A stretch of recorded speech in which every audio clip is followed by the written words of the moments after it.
Phil Morabito founded Pierpont Communications in 1987 as a sole practitioner. And Phil and I met for lunch in 1990, and he said, I want to grow a big company. And I said, I don't. Well, both of us have been true to our words. He heads Houston's largest full-service PR firm and one of the largest in the Southwest, with offices in Austin, Dallas, and New Jersey. I, on the other hand, am a one-man shop in Bel Air. You may know that Phil was selected as the 1999 Entrepreneur of the Year by the Greater Houston Partnership CEO Roundtable for Small Business, and that he was named the Ernst & Young Entrepreneur of the Year for 2006. And you may also remember that he received PRSA Houston's Legacy Award in 2017. But did you know that he and I almost spent the night on cots in the DFW airport lobby after a storm forced cancellation of all but one flight? We grabbed the last couple of seats on that post-midnight flight and finally made it out. But to remind you, Phil also teaches integrated marketing communication to graduate students at the University of Houston Bauer School of Business as an adjunct professor. And Pierpont's been on the Houston Business Journal's Best Places to Work list 12 times. And his company is a 5-time Houston 100 company and a finalist for PR Week's Midsize Agency of the Year. Yes, the list of Phil's and Pierpont's accomplishments is a long one, but you can add one more distinction to the list. Phil is one of the few people I've known and worked for who can recite practically every line of dialogue from the movie Blazing Saddles. And if you don't believe me, you can test him. Thanks for being here today, Phil. We're eager to hear your thoughts about how we can reboot our businesses. Phil. Well, thank you, Ben. It's such a thrill to be able to do this. And as Ben would know, 15 is my limit on Schnitzengruben. But aside from that, I am excited about presenting here today. I always say I have a certain kinship to the IABC ESIG group. I've always said the IABC has always been one of my favorite groups. Everybody's so genuine and down to earth. So when they asked me to do a presentation about how you can reboot your business, I graciously accepted. I got a few slides that I'm going to go through and some tips and pointers and things that I've learned. I know all of us are dealing with the COVID situation and trying to figure out how can we make it through and how can we make money and how can we get through this situation. For Pierpont, I'm happy to say that we've made it through so far, so good. We didn't have to lay anybody off. Our business is actually up a few percentage points, which we were coming off of 3 record years in a row. Some of that has to do with some of the services we offer. We do a lot of crisis communications, and we have had crisis communications, as you can well imagine, with the COVID situation, but also with racial issues. We've had 7 different inquiries regarding racism crisis issues that we dealt with a few of them. We didn't take them all on. But we also had people that are taking advantage of new businesses in the COVID era. We actually have a testing company out of Calgary that's a client of ours that is selling testing products for COVID. And we have a couple of others that are doing certain types of things that they have benefited because of the COVID situation. The toughest part has been knowing always every month would come and we didn't know quite if we were going to make our numbers for the upcoming month. So it seems like every single month has been a hustle after a hustle after a hustle. And that continues right on, through October here. We haven't had a single month where I would say we're just coasting along. We're hitting it hard each day, every day, trying to do what we can do. And the toughest part is a lot of the normal tools that really we've used over the years, you just can't use anymore. They just don't work. Just like we were talking about, the networking certainly isn't happening very much, if any. So you're really limited. And even if you wanted to take somebody to lunch or invite somebody to lunch, they may not want to go to lunch with you. So what we've learned is that you have to approach things in a different way and with a different focus. So I'm going to talk somewhat about that. I'm also going to talk about what you can do from an operations standpoint with your business and how you can handle things. So I'm going to go to my slides here, and let me see if we can call them up. Are we good? Can we see the slides? Okay, slides are up. Okay, good. All right. Okay. So the title of the talk is Reboot Your Business, because that's exactly what we want. I want to see you do, is reboot your business. Take a different look at it. Try to figure out a way that you can approach things so that you can make it work. And how can you build things so that when COVID does finally end, you're in really good shape and you're ready to move forward. So let me click this and we'll go here. First thing you got to do is evaluate your business, okay? And I'm going to have to reduce the videos here 1 second. Okay, here we go. You got to understand what your customers need now. And what I would do if I were you is I would ask them. I would ask them, you know, we've worked together. I've done some things for you. What do you need right now? How can I help you? I think too many times practitioners are afraid to talk to the people that are paying them and they're doing work for them. It is totally fine in this environment to ask somebody that particular question. You know, I've done a lot of great work for you. I'm plugging away, fighting my way through the COVID situation. What can I do for you right now? What do you need, and how can I help you during this particular period? If you ask those questions, you might be surprised. And if you're timid to ask those questions verbally, then send them an email. Do it that way. Okay. Oh, hold on a second. Next, what can you sell? You look at what you're selling now and sit back and think, out of the current things that I have sold, are there any things that I've done in the past that somebody might buy today? And where is the opening? And what you're going to find is people can use help in digital. Everybody's website can be improved, or content can be added, et cetera. I'll talk a little bit further as we get down the road about how everything is digital now. Well, that means everybody needs help in the digital area, because that's the only way that they're going to really be able to effectively communicate too. So you need to take a look at the kinds of things that you're selling and say, well, what can I sell that is going to match up to what people would actually buy from me today? The next is, where are the margins?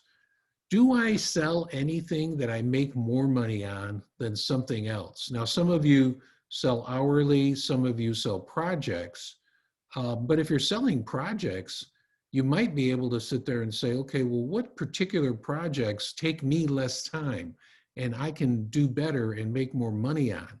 You know, for an example like that, you might be able to sell a couple of projects because of your background, your expertise, things you have in your files, that you can end up spending less time on a particular project, but still get full value out of it, versus if you were selling every single hour and selling by the hour. I always recommend to people, try to sell things by project rather than hourly. There are only so many hours in the day. And what it really comes down to is value billing. How valuable are you in working with somebody, and how valuable do they see you and what you bring to the table? And so how can you help with something like that? Next, what has a short sales cycle? I mean, if you're trying to get someone to do something, you know, what can you sell them that is going to take them less time to make a decision? Now, one of the things we're finding, and I'm sure a lot of you are finding too, is that people are making decisions quickly these days anyway. And when they do inquire, they're ready to buy. They're interested. They inquired for a reason, or else they wouldn't inquire. And what they're doing is they'll make a decision pretty quickly. So once you get a lead or an opportunity, you need to be totally on top of it. If we get a lead on our website, we're responding in less than 5 minutes, and that makes a huge difference. We're calling somebody, we're emailing somebody, we're responding very, very quickly, almost immediately, no matter what time of day that is, because people are interested in having their need taken care of as quickly as possible. And if you're the one that provides the solution quickly and efficiently, they're going to do business with you. So it's going to make a difference. And as I said, I think the web work has the shortest sales cycle. So anybody that you're working with, take a look at their website. Take a look at what they're doing with their social media and content and things along those lines. And tell them, I can help you with this. I can improve what you're doing. I can add items to your website. I can keep your website more current. I can make a difference, whether it's in writing or design. And that's going to have a very short sales cycle, because a lot of people haven't done anything with their websites, and they've been sitting on their websites for a while, and some of them are getting older and stale, so that they could use refreshing, and you're just the ones that can help with that. Next, let's talk about evaluating your operations. The first thing, I'm very big on efficient operations in accounting. So I tell people, get deposits and ask for more money down. Instead of the traditional, give me half down now and half when I'm done, do a third, a third, and a third. And it's okay to ask for somebody for something even more than a third. You know, I'd like you to give me 40% down, and then I will take 30 and 30, or I'd like you to give me 50% down, and then we'll do 25 and 25. Whatever it is, try to accelerate your dollars by getting people to give you more money down. That's going to help you in the long run, because cash flow is very important, and you're going to want to have cash flow for those times when people do hold back and don't pay you efficiently. I always say stay on top of 20 days. We always, in all of our contracts, ask people to pay in 20 days. So if someone agrees to that and it gets to day 21, you need to be on the phone and say, you know, I'm looking for our payment. You agreed to 20 days. What ends up happening a lot of times at companies is companies will wait until somebody does call them on their terms, and then they'll put you at the top of the list. So what they'll do is, if you say you agreed to pay in 20 days, and day 21 you don't have payment, then the following month you'll see your payment within 20 days or so. Accounting people are almost trained to stretch out payments as long as they can, but they will honor the agreements that their folks at their company do. Next is stretch out all payments and ask for longer terms. Anything that you do, try to stretch out payments. If you're using other people, you know, you want to pay them efficiently, but also what you want to do is you want to see if you can stretch out payments, or you can ask for somebody that you are actually buying a service from that makes you operate. Ask them, can you give me longer terms? If you don't ask, you don't get. And what's happened in this environment, everybody is asking for something from somebody. So people are used to that. And if they think they're going to lose your business, then they'll accommodate you. You know, if it looks like you might try to get your contract from someone else, then they will accommodate you. They will let you stretch out payments, or they will give you better terms or things like that. The next one is get competitive bids on anything you spend, okay? Anything that you do, get a competitive bid. I'm going to tell a story that's kind of funny. Recently, our COO, Clint Woods, his wife, and he had a problem with their air conditioner at their house. So one of their air conditioners went out. And so his wife had the typical air conditioning guy give him a bid, and it was $3,400 to fix the air conditioner. Well, that wasn't good enough for her. So she went out and she got competitive bids. And those competitive bids ended up yielding one of the particular vendors, that they were all credible vendors, that was going to be $2,400. So when she realized that she was going to do business with the guy that said he would do it for $2,400, not $3,400, she then asked him the magical question, what's your cash price? And got it down even further than $2,400. So when you get competitive bids, or you tell somebody I'm going to get competitive bids, you can always, always ask for somebody for a lower price. And in this particular environment, somebody that's going to lose the business altogether will not give up that opportunity by taking their price down.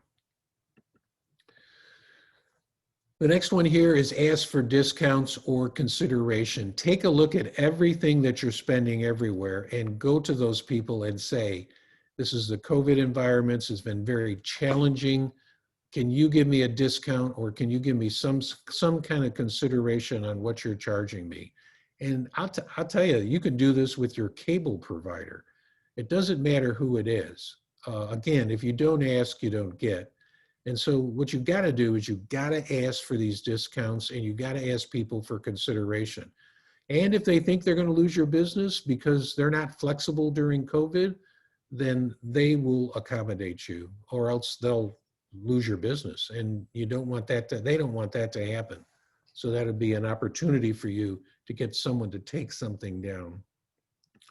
And of course, the last one here under evaluating your operations is to cut what is non-essential.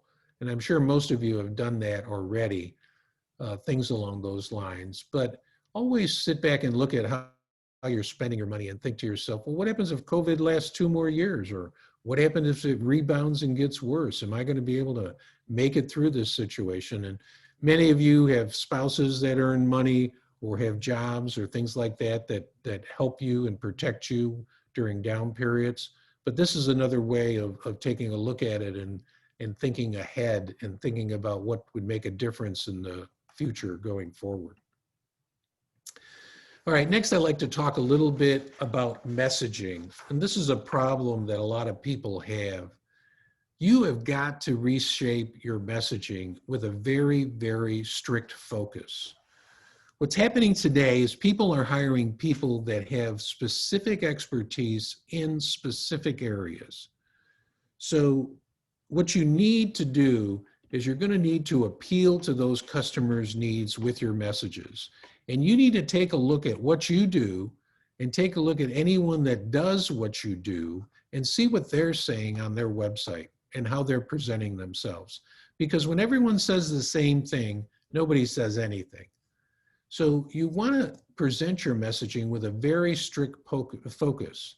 If it's in a specific industry that you've done a lot of work in, or if it's with a specific tool, like I've written, hundreds of newsletters, whatever it is, you need to get your messaging down so it's very specific. And in the newsletter example, you would say, I am an expert at writing newsletters. So anyone that needs a newsletter will find you and will do business with you because you have much more experience in a particular area.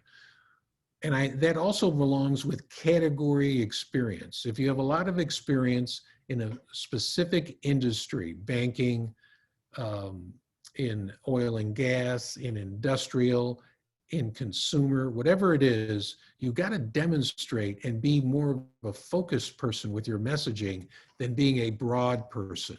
Because people, when they want something specific, if you wanted a nice pen, more than likely you will go to a vendor online that just sells pens, specifically pens, rather than buying it from Walmart or some outfit that also sells pens. That's the same way you got to think about your business. You got to think about, what am I providing that is specific that somebody would in fact buy? And when you do your messaging, you got to strike a chord. You got to speak to the customer's needs with your messaging, and it's got to be different than if they look at somebody else and what they say. So give them what they want. You know, say what somebody wants to see. If I needed a newsletter, then say that I am the newsletter expert. I have done newsletters for many, many years.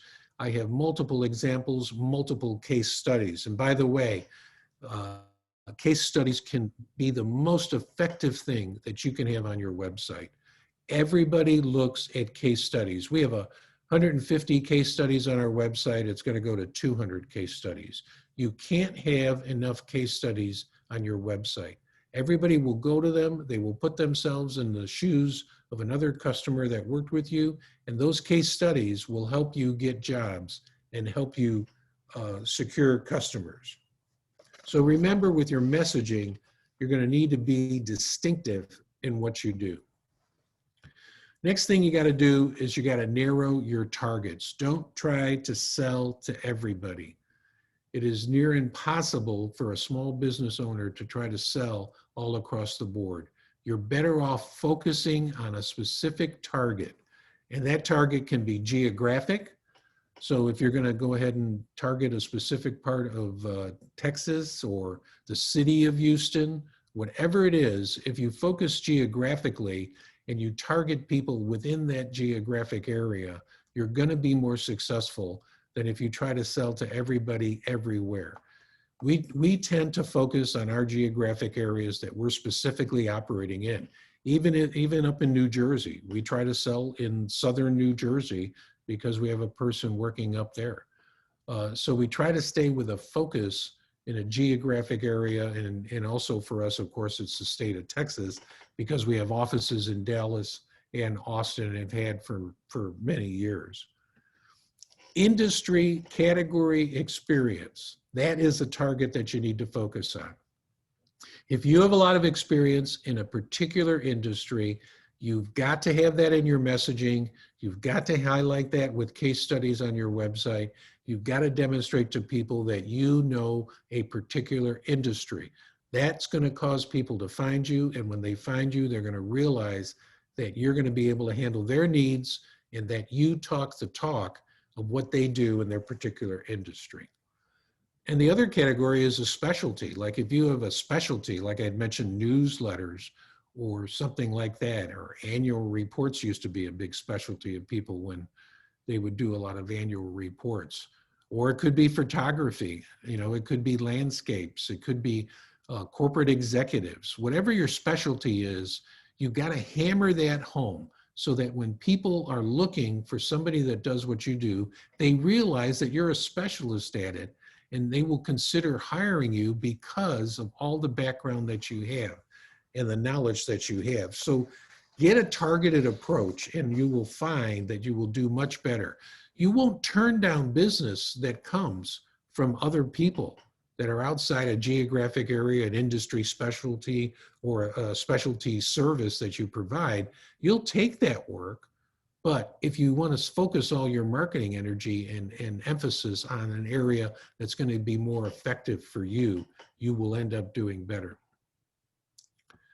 So you got to put your resources together, and you got to develop a marketing plan. And I don't care what plan you have. I don't care if it's a one-sheet plan. We have a plan. We always have a marketing strong plan that we're utilizing and doing. We spend a lot of money on marketing, but the fundamental things of a marketing plan, try to discuss it with others, what you're doing. Go ahead and pair up with somebody and say, what are you doing in marketing? And you better have a list of 5, 6, 7 different things that you do. You're writing a blog, you're trying to get an article published in the business journal, you're doing a webinar. Whatever it is, you got to have a plan that you're trying to execute. It could be I'm touching 5 people a week and calling people that used to be on my client list or people that are on my database. I'm sending something out regularly to my database. Whatever it is, and I'm going to give you some tactics that are effective in just a minute that you can use. But please, please, please have something structured and have it on a piece of paper about what you're going to do to market your business. And when you do, you got to be consistent. You gotta not look back. You're gonna have to be consistent at what you do in your marketing plan, and you can't drop the ball. So if you commit to 5 things that you're gonna do in your marketing plan, you need to do those 5 things each month, every month, day in and day out. So it's the businesses that are inconsistent with their marketing plans that get hodgepodge results. But when you are consistent, you'll be amazed at how it does pay off, especially over a period of time. The other benefit of being consistent during this COVID period is you'll come out of COVID with a tremendous marketing groundwork that you've already done. And you will have touched a lot of people. And those people will remember that you were trying to get business from them in COVID. And if they didn't give you business during COVID, they might give you business after COVID. Because there are people that are sitting on the sidelines, but they're not going to be able to sit on the sidelines forever. We've seen that with recessions. People will go on the sidelines and then they won't do something. And then all of a sudden, it's been 9 months, it's been a year, it's been a year and a half. They've got to start getting their marketing going. So they will use you and they will start to do things. So be consistent. And then of course, be relentless. You got to be relentless. If I'd say there's anything that's made our company successful, we are relentless in the marketing programs and the things that we do. So my big line to people is you got to be visible when everyone else is invisible. And I'm going to give you the tactics that will work for you today. And lots of them don't cost you that much money, but they will make a difference. And if you put them together and you put them in a marketing plan and you execute efficiently with it, you will end up getting results. The first thing is you got to lead with digital. Digital is everything right now. So if you didn't have your digital act together, you got to get your digital act together. If you got your digital act together, you got to take it to the next level. What do I mean by that? You need to be doing blogs. You need to be considering email marketing campaigns. You need to make sure that you're adding content to your website that is going to increase your search engine optimization. You need to make sure your website is current so that you're adding content to it all the time. But you've got to lead with digital. The digital area is paramount today. Why? Because all of us, or many of us, are at home and we're on our computers, and what are we doing? We're just surfing the web all the time. So lead with digital will make a big difference. And as I mentioned, you got to go ahead and consider, what is my website like? Do I have the right messaging now? Do I have enough case studies on there? Am I specific on the lead page to clearly tell people, if they take 3 seconds and they take a look at your lead page, do they get who you are and what you do? Do they understand it? Is there a phone number there that I can call right away if I'm intrigued by what you have? Take a honest, hard look at your website. And if you have to spend some money to get your website further down the road, you need to spend some money. It'll be very effective for you. What are your social platforms like? And if you do social media and you can only handle one platform, then handle one platform. LinkedIn's probably your best platform that you could handle if you were just going to do one. But if you can do others, then go to Twitter, go to Facebook, consider using other platforms. But, post things regularly on social, show activity, show what you're doing, show what you're working on, show that you're speaking, all the different kinds of things. Those of you that see the types of things that we put out on social, we put out social information all the time on social media, and it's distributed on multiple platforms. So it's touching a number of people. This just, again, requires a lot of your time that you need to consider doing. I'm a big fan of webinars. I know a firm like ours that's in the middle states, and the woman that runs that firm has been doing lots of webinars. And on the webinars, she's just been going out and getting clients to talk, or getting people to talk about the current environment in business. And I don't care if you don't get a lot of people attending the webinars. The marketing is in the fact that you send out to your database or to another long list to people that you're doing a webinar. I talked to a guy that owns a firm in New York City, And he was able to put a webinar on. And I told him, you really need to get someone that's got a big database to partner with you so you could put the webinar on. I said, you ought to call IABC. He called IABC San Francisco. They liked what the panel that he was able to put together on crisis communications. And he moderated the panel. He got like the police chief that was in Boston during the Boston bombing. He got a couple other folks that were crisis experts, and he put on a webinar. And IABC sent that out as one of their regular webinars and promoted it that way at no cost. So when you can do a webinar, if you partner with somebody that's got a big database or a list, then they will broadcast it to a lot of people and give you much, much further reach than your own particular database. Email marketing. You should be considering email marketing and marketing to some specific targets. Now, I get a lot of email marketing solicitations, but few of them are very specific to me. There are a few that come through where somebody's researched our business and understands what we do and said, we can help you with this specific need. And that's more of a shot in the dark. But if you identify somebody based on what you can see publicly from them, and you can give them some sort of an education, you can send them an email marketing and say, I'd like to have 5-10 minutes to talk to you because I really think I could help you with something you're doing, something specific. Maybe it's their newsletter, maybe it's their website, whatever it might be. And you'd be surprised at how email marketing can score points for you. And that requires a little bit of your time sending out emails. Database touching. This is as big can be. We are touching our database every month. Our database is almost 9,000 names. These are people that know who we are and what we do. Everybody should have a database, and everybody should be touching that database on a regular basis, showing them your work, showing them what you do, talking to them with tips and pointers and things that you can put across. And when we put out our newsletter, we put out a newsletter, and about about 20% of the people will actually open up and go through the newsletter at any given time. But that's because they see the preview of the 3 articles. And if they're interested, they'll click through. If they're not, they won't.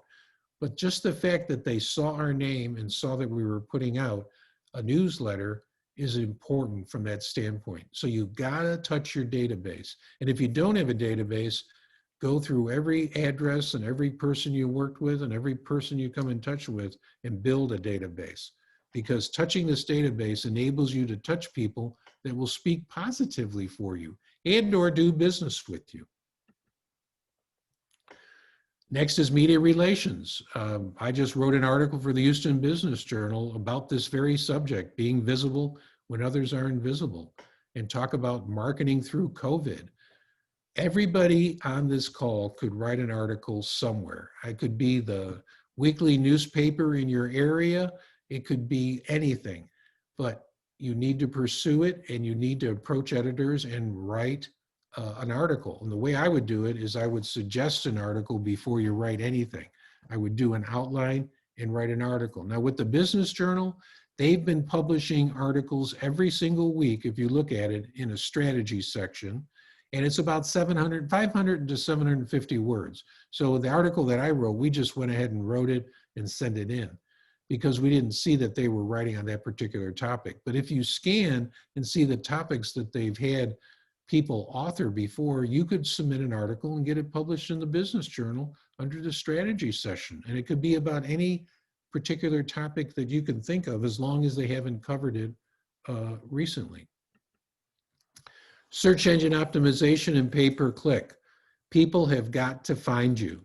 You can't show up on page 2, you can't show up on page 3. Now, the beauty of the web is it's the great equalizer. The more your website speaks to the specific thing that you do, then you're going to be able to show up better on SEO. And so you got to look at the Google Analytics and see what are people looking at when they look up the kinds of things that you do. What are the key words and what are the important words that people are looking for? And are they embedded in your content that's on your website. So if you're not knowledgeable about SEO, you need to get someone that is knowledgeable to help you so that you're going to show up better on the search engine optimization and people can find you. And as far as pay-per-click, if you have a budget to go ahead and take out some ads, consider that. But you could take out ads on LinkedIn or Facebook, something like that. It would cost you a lot less than actually buying Google ads, which can be very expensive if everybody is fighting over the same type of words. The last one is get personal, and I mean get real personal. You need to take a look at your contact list, the people that are on your database, and you need to think about the relationships that you have with people. And at minimum, you need to pick up the phone and call them and say, hey, I haven't talked to you in a while. I want to touch base with you and see how you're doing through the COVID situation. You can do that. You can send an email. You can send a book. You can send an article that you see. I saw this article. I thought it might be helpful. You can identify their birthday, send them a card. You can do whatever, but you need to get real personal because people hire people. So the more personal that you can get, the more people are going to feel obligated and related to you so that they will support you and they will give you business. It needs to be sincere, but it also needs to be done. And I would consider writing a lot of handwritten notes to people because people aren't sitting at home. They'll get an email, but if they go to their mailbox every day like I do and look at the mail, if they got a handwritten note in the mail, I think that would really move mountains for you. People will think about you and they will make a difference. So any opportunity you have to get personal with somebody, thank you for the work that you gave me. It really meant a lot to me during the COVID crisis. Please consider me for any other work that you have or any other work that somebody in your company might need during this time. I really appreciate the support. I can't tell you how many times I've said to people, I really appreciate your support. That means a lot. So get super personal with people during this period. Now, let's talk a little bit about sales. When you're working with existing customers, see what more you can sell them. So you got an existing customer, okay? See what else you can sell those existing customers. And then go ahead and take your list of past customers and again, check in with them. Identify niches of potential customers that could buy and pursue them. What do you got to lose? You'll be totally surprised that you might catch somebody just at the right time. So ask current customers who you can meet that they know, contacts that are inside or outside their company.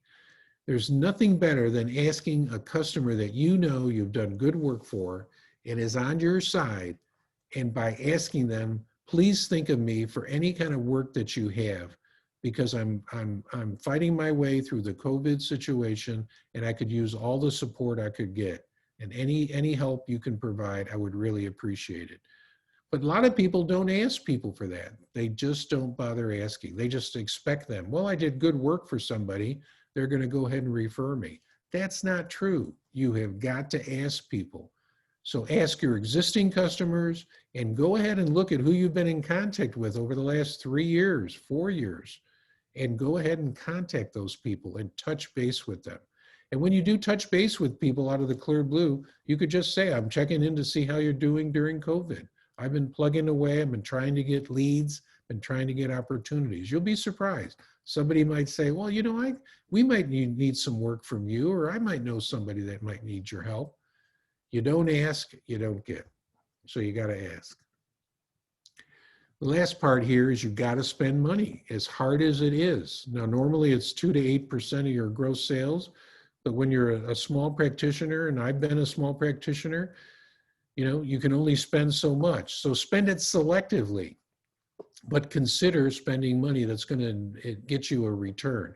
And it's going to be the web, the digital work where you're going to get the biggest bang for your buck and the return. That's where you're going to get most of your action because everybody's on digital these days with everybody being at home. So as hard as it is, you got to spend money. I do tell people you spend $1 today, it's like spending $3 during regular time, because people stick their head in the sand, they disappear, they cut their marketing budgets. So when you spend money, you'll make a big difference. So wrapping up here, what you want to do is you want to stay the course, and it's going to benefit you in the long run. There's no question about it. The companies that market the hardest when they're the busiest are the ones that go forward. But the companies that market when the chips are down and everybody else is going to the sidelines, they also benefit in the long run. And everyone you touch during COVID, when things come back and get better, they will go ahead and consider doing business with you, and you will end up doing well with that. Okay, so with that, I'm going to look for questions. Phil, we had a couple questions in the chat. Did you Okay. see those? Great. Let me stop the sharing so we can all come back. From Trish Cunningham. Okay. Okay. Sure. I can read it. I can read it to you if you like. Okay. As we are asking for discounts, can you cover what you say when you ask for a discount? Right. Okay. So what we typically do, for example, we subscribe to lots of databases, and the pricing structure on databases for media is very negotiable. So our CFO would go ahead and ask people, you know, COVID is here, it's very tight. You know, you're charging us $12,000. That's going to be a bit much for us during this period. What kind of a discount, or what could you do? And sure enough, they'll take $1,000 off or $1,500 off. Well, we really value you. We really want your business. We'll take some of that off. Does that answer your question, Trish? So because we sell services as well, I was really looking for how is Pierpont managing it when your clients may be asking you for that discount? Good question. That's a real good question. We don't give discounts, but we have negotiated things with people. And if we give something up, we get something. So when we present our contracts and somebody says, well, I don't want to pay this particular, you know, fee that you charge or whatever, we negotiate it out. But I'd be lying to you if I told you that we don't, you know, there are times where we'll actually concede some things that we haven't conceded in the past. So it does depend on the particular period. I wouldn't say time of day, but it does depend on the period. The truth of the matter is you do so much better getting a customer and recouping what you've given up in the long run versus if you think somebody's going to go to somebody else and get the discount or get the deal. So, and during this period, a lot of people cut their prices, and that's really a bad thing. But people do that because they have to get work. So if somebody thinks the services are equal, that's why when you present yourself as a specialist, you got to make them feel like they're getting something that only you can provide, or you're going to provide so much better than somebody else. When they think everything is generic, then they think their $50 an hour is better than your $150 an hour. Okay, let's see. All right, from Austin, when selling work, how do you weigh a competitive bid, knowing the value and worth of the work you provide? That is a tough one. Lots of times when we're in competitive bids, we go ahead and we put pricing structure on there that we think the deal is worth, and then we try to fight to explain why it's worth what it is. We try to demonstrate to somebody in a proposal and verbally what we're doing, that what you would pay with us is going to get you so much more. And we try to emphasize all those different types of things. Lots of times I'll use the line, if you buy us, you don't get one team, you get the whole office. And there are many times that we will go ahead and reach out to the entire staff and ask them, do you have contacts here, or can you help us on this account, something like that. And we typically serve about 150 different clients in any given year. So we also say that we have best practices because we see what everybody else does. So we're seeing best practices in real time. And you see best practices today make a huge difference because, you know, people are shooting from the hip a lot with COVID, and they're trying to figure out their way just like you're trying to figure out your way. So that does make a difference. Okay. Sue made a comment. Denise does a great job with email marketing. Denise does a great job with email marketing. She sends out her letter that says, I just did these 3 jobs. What can I do for you? She's got case studies and she's asking for the order. Now, if you could do that every month, that probably would help you even more. You don't want to do it too much, right? We don't want to do it every week because it ends up being too much. But once a month, touching people that know who you are and what you do, I think that's a good thing. Okay, I'm looking for more questions. Let's see. Okay. Yep, I see your question that I just answered. What is your strategy when you submit a proposal and there's no follow-up from the potential client? They are jerks. I get a voodoo doll out. I stick pins in the voodoo doll. That happens to all of us. And it does make you mad. Nothing worse than, and I've always wanted to write an article about this, but I always thought it would look like sour grapes. I always wanted to write an article that somehow corporate people think no answer means no. If I don't respond to you, then you understand that that means no. But I'll tell you one thing, I still like to subscribe to the idea that you keep following up with somebody and leaving a message, because at minimum, they feel horrible that they're blowing you off. At least a normal person wouldn't. And a person that doesn't feel horrible, if you've called them every week for 10 weeks, I'm following up on my proposal. You asked me to give you a proposal. I haven't heard back from you. Now, there's also a trick in there that our business development guy does that I think works very well.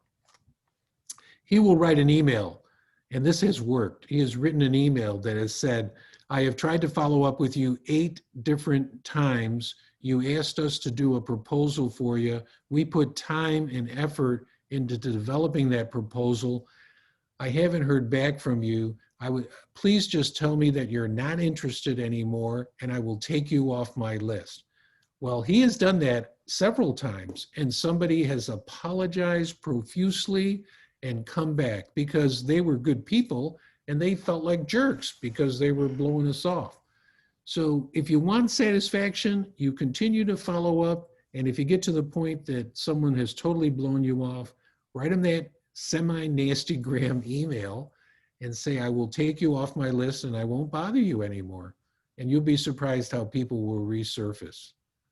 And by the way, if you treat people well when they do blow you off, sometimes they do come back and surprise you for us. Okay, let me see. Let's see. I think I got them all. Did I get them all, Susan? Yes, I think so. Well, great. Does anybody have any other questions or comments or anything they want to bring up? Something that's worked for them? We got a few more minutes. We could chat a little bit. Anybody got any success? Phil, not a question, but rather a comment, and that is just the observation and the appreciation for how generous you've been in your presentation. It's been very upfront and very detailed, very specific, and very helpful. So just kudos and just expressing the appreciation for preparing for today's talk, but also for all the other things that you and your team do. Oh, well, thank you. I'm happy to do that. I'm a Stephen Covey abundance mentality guy. So I do believe that, and I tell you what, I extend this to everybody that's on this call. Just call me. If you want to run something by me, call me, shoot me an email. I'll tell you what to do. I've been very blessed. When Ben and I had lunch together and I said I wanted a big company and Ben said he didn't. Here we are some, 30 years later, whatever it is, and I wish I was Ben. No, I'm just kidding. Although I do envy Ben's world travels tremendously. And it'll take me years to catch up to parts of the globe that Ben has seen. But anyway, if anyone does have any questions or they want to run something by me or tap into a resource that we have, I extend that to everybody. And as I said, I do like supporting IABC. We will continue to do that. I think IABC is great. And I think that this whole group is great because you think about how we started this so many years ago and we've been able to keep it going and we've been able to keep it going through COVID. I know I don't make it all the time, but I really feel a special kinship to this group because I remember what it was like when I was working all by myself. And I worked all by myself for the first 5 of our 33 years. So I know what it's like.